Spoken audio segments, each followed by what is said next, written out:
नमस्कार, आप देख रहे हैं लाइव इंडिया हर पल। मैं हूं आपके साथ रेखा मिश्रा। बीजेपी और आरएसएस में सब कुछ ऑल इज वेल नहीं है, इसकी खबर जो है वो पूरे राजनीतिक गलियारों में चर्चा का विषय बना हुआ है। ऐसे में इंद्रेश कुमार जो कि आरएसएस के नेता हैं, उनके बयान पर अब भाजपा नेताओं की प्रतिक्रिया भी जो है वो सामने आने लगी है। और ऐसे में अगर हम बात करें तो बीजेपी नेता ने जो है उस पर अपनी प्रतिक्रिया दी है। क्या कुछ उन्होंने कहा है वो हम आपको सुनाते हैं। आरएसएस लीडर इंद्रेश कुमार, हाँ, इंद्रेश कुमार जी का स्टेटमेंट हमने सुना। उन्होंने बताया है, अहंकार के बारे में बताया है। ये हमेशा राष्ट्रीय स्वयंसेवक संघ संस्कार देता है। संस्कार दे करके राष्ट्रभक्ति का प्रेरणा देता है। हम स्वीकार किया है, राष्ट्रभक्ति का प्रेरणा संघ से हम स्वीकार किया है। समाज में सेवा करने का प्रेरणा हम संघ से हम स्वीकार किया है। उसको मार्गदर्शन के वजह से हम काम करेंगे। Will you think is the suggestion for the BJP? He did not directly talk to BJP. He was talking generally. We will respect his. आगे और बात करेंगे केंद्रीय मंत्री गजेंद्र सिंह शेखावत की, जिन्होंने कांग्रेस पार्टी पर जमकर हमला बोला और साथ ही कहा है कि कांग्रेस पार्टी कोई मौका जो है वो भाजपा पर हमला करने का नहीं छोड़ती है। तो देश को अपने राजनीतिक लाभ के लिए उसमें संशय पैदा करना और उसमें राजनीति करना, ये कांग्रेस पार्टी के डीएनए में समाहित हो चुका है। केवल इतना ही याद करिए, लोकसभा जब नए भवन का उद्घाटन हो रहा था तब भी उन्होंने राजनीतिक दृष्टिकोण से टिप्पणियां की। जो सेंगोल की परंपरा थी उसको पुनः प्रतिष्ठापित कर रहे थे तब भी उसी तरह की टिप्पणियां की। उससे आगे हट करके जब पूरे देश के 140 करोड़ लोग राहत की सांस ले रहे थे और गर्व की अनुभूति के साथ में कि भारत ने पहली बार एक वैश्विक आपदा से निपटने के लिए अपना खुद का टीका बनाया, तब उस टीके को किस तरह के अलंकरण देकर के राजनीति करने की कोशिश की। भारत की सेनाओं ने अपने शौर्य और साहस का प्रदर्शन करते हुए एयर और सर्जिकल स्ट्राइक की, तब भी उसको लेकर के संशय के बादल खड़े किए। हर एक ऐसी घटना आप उठा करके देख लीजिए, जब देश गौरव की अनुभूति कर रहा होगा तब कांग्रेस राजनीतिक महत्वाकांक्षाओं की पूर्ति के लिए अपने क्षुद्र मन, अपने छोटे मन का प्रदर्शन करते हुए हमेशा ही इस तरह की अनर्गल टिप्पणियां करके, बयानबाजी करके इस विषय को नई दिशा देने की कोशिश करते हुए दिखाई देंगे। लेकिन देश की जनता सब जानती, पहचानती, समझती है। सर, रिजल्ट आने अलायंस काफी। मुख्यमंत्री नायाब सिंह सैनी ने कांग्रेस के राष्ट्रीय अध्यक्ष मल्लिकार्जुन खड़गे पर हमला बोलते हुए कहा है कि जिस तरीके से उन्होंने भाजपा पर हमला बोला है और ये कहा है कि नरेंद्र मोदी को जनता ने बहुमत नहीं दिया है, उन्हें प्रधानमंत्री बनने का हक नहीं है। इस पर उन्होंने अपनी प्रतिक्रिया व्यक्त करते हुए इंडिया अलायंस पर ये हमला बोल दिया। देखिए, जिन लोगों की सीटें ही मात्र 100 तक भी आंकड़ा नहीं पहुंच पाया, 3 डिजिट में भी जिनका आंकड़ा नहीं पहुंच पाया, वो लोग इस प्रकार की बातें कर रहे हैं। और नरेंद्र मोदी जी 241 सीटें लेकर के 300 एनडीए 303 सीटें लेकर के तीसरी बार सरकार बनाई है, मजबूत सरकार बनाई है, और उसको ये इस प्रकार की बातें करते हैं। कांग्रेस बौखला चुकी है। कांग्रेस के पास कहने के लिए कुछ नहीं है। कांग्रेस के पास सिर्फ झूठ फैलाने के लिए है और कुछ नहीं है। इस बात को हमारा कार्यकर्ता मजबूती से इनका पर्दाफाश दलित समाज के अंदर भी जा करके, ऐसी समाज के अंदर भी जा करके इनके झूठ का पर्दाफाश करने का काम करेगा। जो मोदी जी ने काम करे हैं उसका बताने का काम करेगा। तो नायाब सिंह सैनी को सुन रहे थे। वहीं अगर हम कांग्रेस के राष्ट्रीय अध्यक्ष मल्लिकार्जुन खड़गे की बात करें तो उन्होंने जिस तरीके से बीजेपी पर हमला बोलते हुए कहा है कि नरेंद्र मोदी को यानी कि भाजपा को जनादेश नहीं मिला है और वो पीएम के पद पर काबिज है। इसको लेकर उन्होंने अपनी बातों को रखा है। क्या है, हम तो देखो, एनडीए गवर्नमेंट गलती से बनी हुई है। मोदी जी को एक तो मैंडेट नहीं है और माइनॉरिटी गवर्नमेंट है। ये गवर्नमेंट कभी भी गिर सकती है। अब देखेंगे, हम ये नहीं बोलेंगे कि अच्छा, हम तो ये कहेंगे अच्छा चलने दो, देश के लिए अच्छा होने दो, देश मजबूत बनाने के लिए हम सब लोग मिलके काम करना चाहिए। लेकिन हमारे प्राइम मिनिस्टर की आदत ये है कि जो चीज ठीक से चलती है उसको चलने नहीं देते। लेकिन हमारे तरफ से हम पूरा देश को मजबूत करने के लिए कोऑपरेट करेंगे। बढ़ेंगे आगे और बात करेंगे उत्तर प्रदेश के मुख्यमंत्री योगी आदित्यनाथ की, जिन्होंने कानून व्यवस्था सहित कई मुद्दों को लेकर के जो है वो अधिकारियों के साथ समीक्षा बैठक की और बैठक में कई दिशा निर्देश जो है वो देते नजर आए। कार्यों और कानून व्यवस्था पर उन्होंने समीक्षा बैठक की और कई दिशा निर्देश भी अधिकारियों को दिए। वहीं उत्तर प्रदेश के मुख्यमंत्री को आप तस्वीरों में देख रहे हैं, जिन्होंने सर्किट हाउस में जो है वो अधिकारियों के साथ विकास कार्यों और कानून व्यवस्था को लेकर के समीक्षा बैठक की। इस दौरान उन्होंने अपनी बातों को भी रखा। बढ़ेंगे आगे और बात करेंगे मध्य प्रदेश के मुख्यमंत्री मोहन यादव की। जब से उन्होंने मध्य प्रदेश में मुख्यमंत्री पद की कमान संभाली है, तभी से काफ़ी एक्टिव नज़र आ रहे हैं और हर क्षेत्र में विकास कार्य को आगे बढ़ाने में लगे हुए हैं। पूरे परिक्रमा 2 दिन की यात्रा 9वीं और 10वीं की, मुझे इस बात की प्रसन्नता है कि ये माँ शिप्रा की पवित्रता के लिए, घाटों के सौंदर्यीकरण के लिए, पर्यावरण के लिए, सभी प्रकार की व्यवस्थाओं को सुचारू संचालन के लिए निकाली जाती है। बहुत बहुत बधाई। झारखंड से बीजेपी सांसद दीपक प्रकाश ने भ्रष्टाचार को लेकर के कांग्रेस पार्टी और जेएमएम पर हमला बोला है और अपनी बातों को रखा है।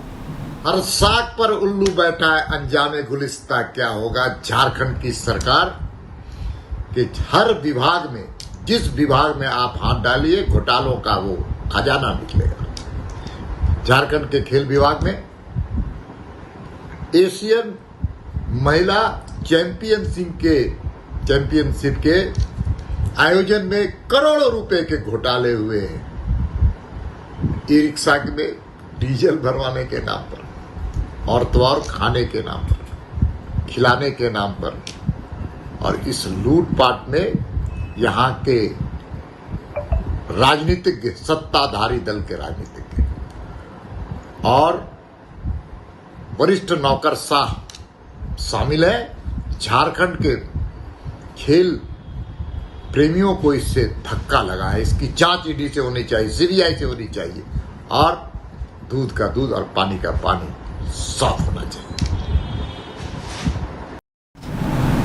बढ़ेंगे आगे और बात करेंगे झारखंड के जामताड़ा की, जहां बिजली की लेजर व्यवस्था को लेकर के जो है वो बीजेपी युवा मोर्चा ने जो है वो प्रदर्शन करते हुए झारखंड के मुख्यमंत्री चंपाई सोरेन का पुतला दहन किया। तस्वीरों में आप साफ तौर पे देख सकते हैं कि किस तरीके से बिजली की लेजर व्यवस्था से आक्रोशित लोग जो हैं वो चंपाई सोरेन का पुतला दहन करते हुए नजर आ रहे हैं। साथ ही इन तस्वीरों में झारखंड सरकार के खिलाफ जमकर नारेबाजी भी की गई। मौके पर पूर्व कृषि मंत्री सत्यानंद झा बाटुल ने कहा कि पूरे राज्य में लूट खसोट तेजी के साथ हो रहा है। साथ ही उन्होंने कहा कि मंत्री से लेकर विधायक तक भ्रष्टाचार में लिप्त हैं। जामताड़ा के मां चंचला चौक पर झारखंड के मुख्यमंत्री चंपाई सोरेन जी का पुतला फूंका गया। ये पुतला सिर्फ इसलिए नहीं फूंका गया कि हम उनके विरोधी पार्टी हैं। ये पुतला उन लोगों के समर्थन में फूंका गया है जो रात भर गर्मी के कारण जग रहे हैं। छोटे छोटे बच्चे आज सो नहीं पा रहे गर्मी के कारण, क्योंकि बिजली नहीं है। बच्चे पढ़ नहीं पा रहे क्योंकि बिजली नहीं है। अस्पतालों में अच्छा इलाज नहीं मिल रहा है क्योंकि बिजली सही से नहीं आ रही है। ये पूरे राज्य की जनता अस्त व्यस्त है, त्रस्त है सिर्फ बिजली की कमी से। और जब हमारे लोग आते हैं यहाँ बिजली कार्यालय में अपना काम करवाने, जले हुए ट्रांसफार्मर को मांगने, तो लोग यहाँ से भाग जाते हैं। ऑफिस में कोई मिलता नहीं है, कार्यक्रम में कार्यालय में कोई मिलता नहीं है। तो ऐसे लोग जिनकी कोई जुबान नहीं है, ऐसे लोग जिनकी बातें सरकार नहीं सुन रही, ऐसे लोगों की जुबान बनकर भारतीय जनता पार्टी आज सामने आई है और लोगों के लिए आंदोलन कर रही है। और ये बस शुरुआत भर है, जैसा कि हमारे नेताओं ने बताया। अगर सरकार नहीं चेती और जल्दी से जल्दी बिजली विभाग को अपनी बिजली की जो व्यवस्था है उसको सुचारू ढंग से लागू नहीं किया, तो इससे भी बड़ा आंदोलन उनको देखने मिलेगा। उनके कार्यालय के सामने हम बैठ के उनका चक्का जाम करते हैं। आज पूरे राज्य में लूट खसोट तेजी के साथ हो रहा है। सारे लोग, मंत्री से विधायक तक, सारे लोग भ्रष्टाचार में लिप्त हैं और अफसरशाही हावी है। बिजली की जो व्यवस्था है, इन्होंने अभी बताया कि भैया 8-8, 10-10 दिन से गांव में बिजली नहीं। और ऐसा है, लोग आते हैं तो पैसा चाहिए, जेई को पैसा चाहिए, उसका दलाल को पैसा चाहिए, तब ट्रांसफार्मर जाएगा, ट्रांसफार्मर लगाया जाएगा। इस तरह का जो एक बिजली विभाग के द्वारा कार्य किया जा रहा है, यह निंदनीय है। और यह कार्य क्यों हो रहा है? क्योंकि यहाँ के विधायक, यहाँ के स्पीकर का संरक्षण प्राप्त है। ये लोग भ्रष्ट अफसरों को संरक्षण देते हैं, उनके साथ उनकी साठगांठ है, इसलिए ऐसा काम होता है। पूरा राज्य भ्रष्टाचार में डूब रहा है। आपने अभी देखा मुख्यमंत्री जी का, और इसके खिलाफ यह हमारा आंदोलन प्रारंभ है। इसके खिलाफ हमारा जबरदस्त आंदोलन होगा, चाहे लाठी चले, चाहे गोली चले, चाहे हम जेल के अंदर जाए, लेकिन सरकार को जब तक उखाड़ नहीं फेंकेंगे तब तक यह आंदोलन जारी रहेगा। यहाँ के चाहे पुलिस की व्यवस्था हो, लचर व्यवस्था, चाहे थाने की व्यवस्था हो, सब जगह ही हो रहा है।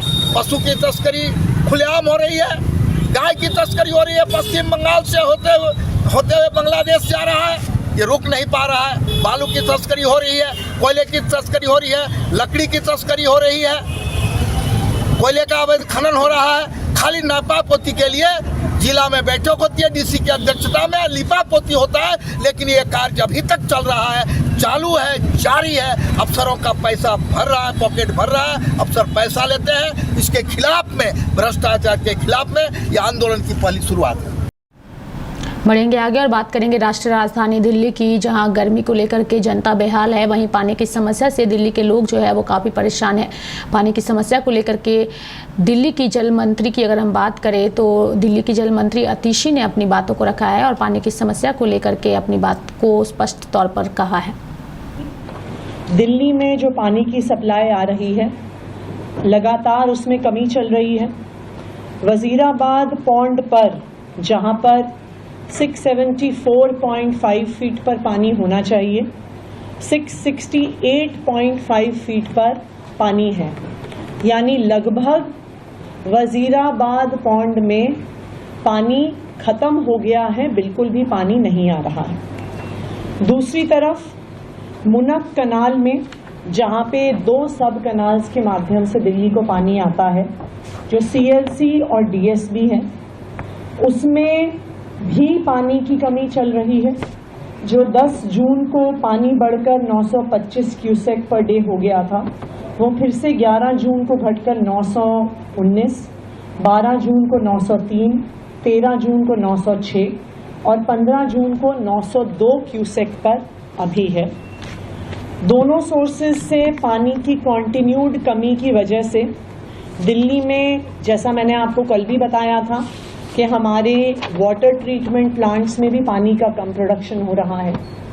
हमारे वाटर ट्रीटमेंट प्लांट्स में एक नॉर्मल परिस्थिति में 1005 MGD का पानी हम दिल्ली में प्रोड्यूस करते हैं। ये आंकड़ा पिछले 1 हफ्ते से लगातार गिर रहा है। ये आंकड़ा 6 जून को 1002 MGD पर था। ये 10 जून तक गिरकर 958 MGD तक पहुंच गया। 13 जून को ये 939 MGD पे था और कल यानी 14 जून को ये 932 MGD पर पहुंच गया है। यानी इस समय दिल्ली में 70 MGD पानी कम प्रोड्यूस हो रहा है। 1005 MGD के बजाय 932 MGD पानी कल प्रोड्यूस हुआ है।